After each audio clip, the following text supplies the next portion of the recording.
about emergence for just like a blip, a hot second, so that our listeners could understand like what that actually viscerally looks like, feels like? What does it mean to be emergent? What does it look like to become an emergent institution?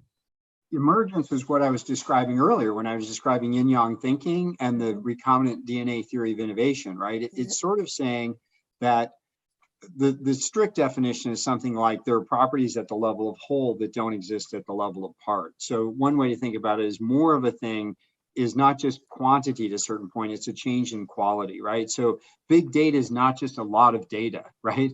It changes the game in fundamental ways. There's unstructured data, there's composite. And so sometimes economists will call those things singularities in a way, where like you have lots of industrial age innovation going on, and then suddenly electricity emerges as a new innovation on top of that, changes the rules of the game fundamentally.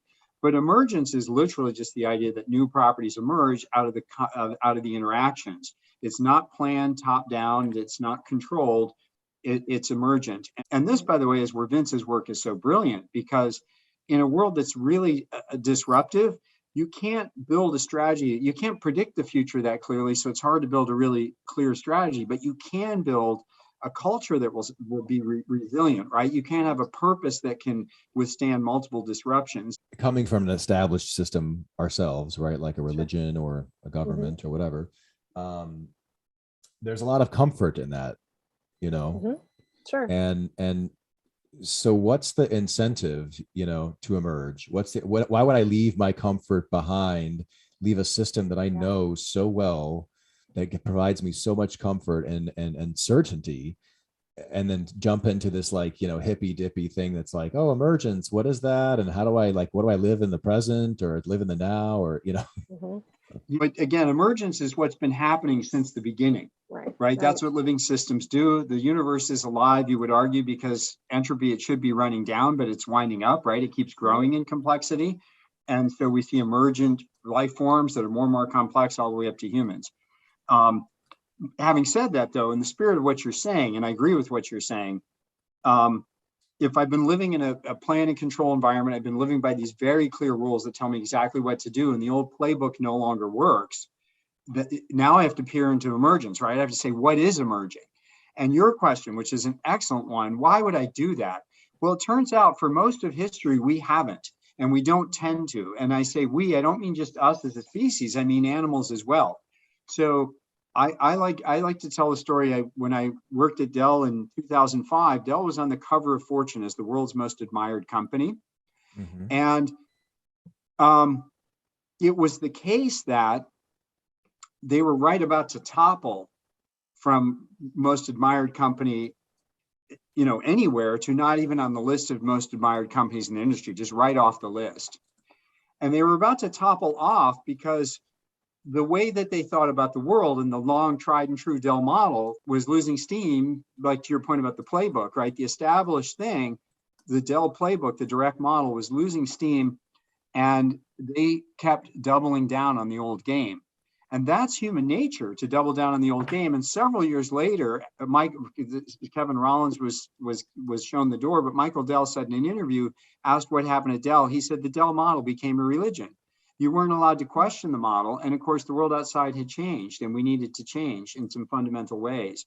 So what we're talking about here is a very universal tendency. And in fact, if you go back, one of the things we'll talk about with clients is, what is your Easter Island? Because if you look at the Easter Islanders, they built these giant heads, right? They built these giant heads for all kinds of reasons, to curry favor with the gods, to compete, to show which tribe was better. And when things started to turn down, they said, holy buckets, we're losing favor. We need to double down on the head strategy, right? And so eventually they were building like 2-ton heads, and they deforested their island to roll these things on logs.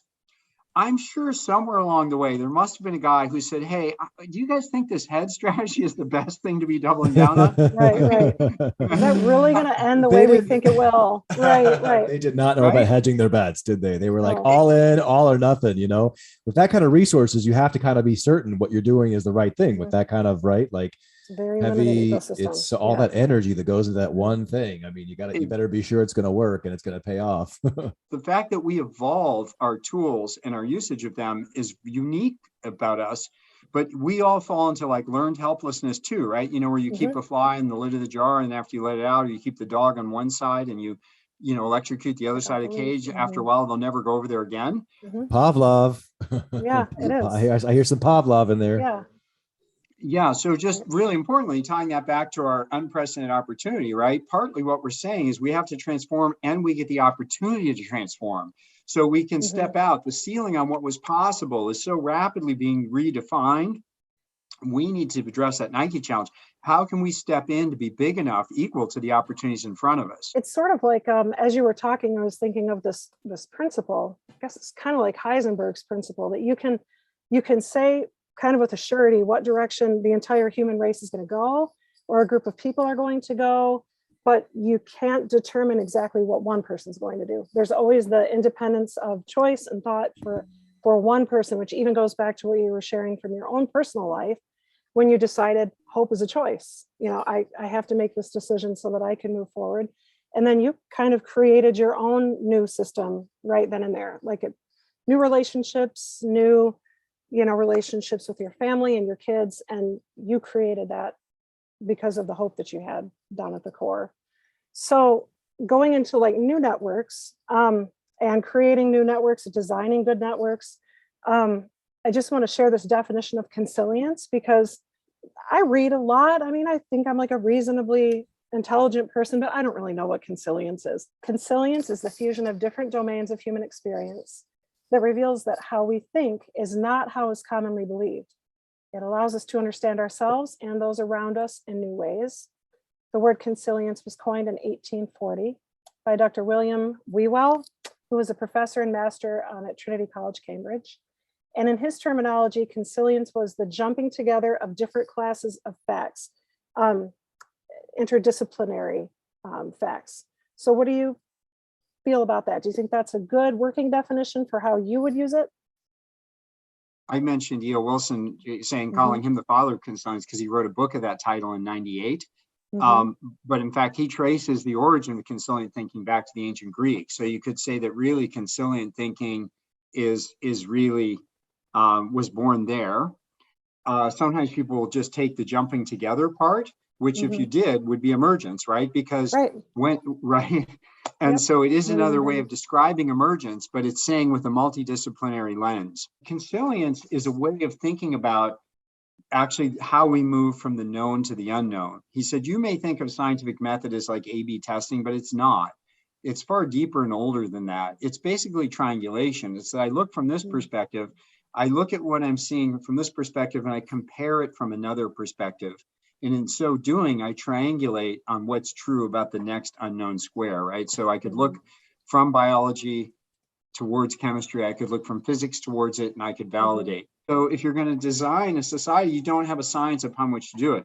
Now, I would point out that the founding fathers were brilliant network designers, because what they actually did was design a government which they were worried about. How do you create a power that doesn't become a power? Like, what keeps the power in check? And they said the network itself will keep itself in check.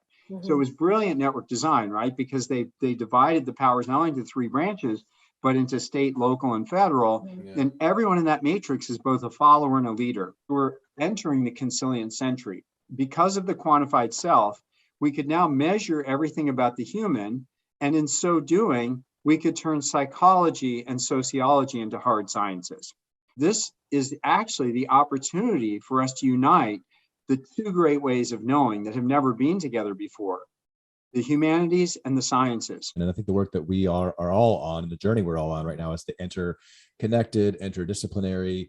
And some of the things I wanted to just get in there really quickly is that I'm obsessed with Greek words like gnosis, symbiosis, apotheosis. These are like the three words that come to mind in this discussion right now. They're a bit of a tangent, but for the listeners out there, gnosis, of course, being like knowledge, right? And to know yourself. And what a concept the Greeks were coming up with at that time, that they even considered the human being, while they were trying to coalesce all of these different sciences and things.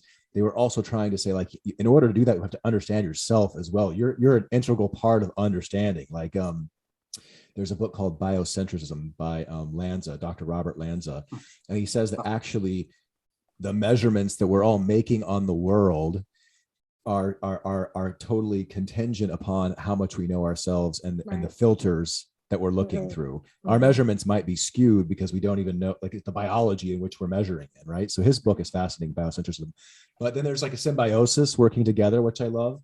And then this idea of apotheosis, which is of course coming into like our godhood or raising the state of something, sort of like the alchemy of transforming lead into gold and the human being raising to its fullness and capacity. And this show is all about that, Mark. It's all about how do we achieve our fullness, the fullness of the human being, the total capacity of what we can do together, alone, and the knowledge. Yeah. So just tell us a little bit about Panarchy, the name, what does it mean, and what does it mean to be a network scientist? Yeah, so panarchy, the word, first of all, is you can think of it as the systems that rule nature or govern nature. So you can think monarchy, anarchy, panarchy. So panarchy really, its goal is to bring network design, to catalog network design principles as a way of, again, a universal language, if you will, because everything can be framed in terms of nested networks and nodes. So it becomes a lingua franca for us to begin to have conversations about values and value. And it's very useful for, say, an ESG centric world, right, where people are trying to incorporate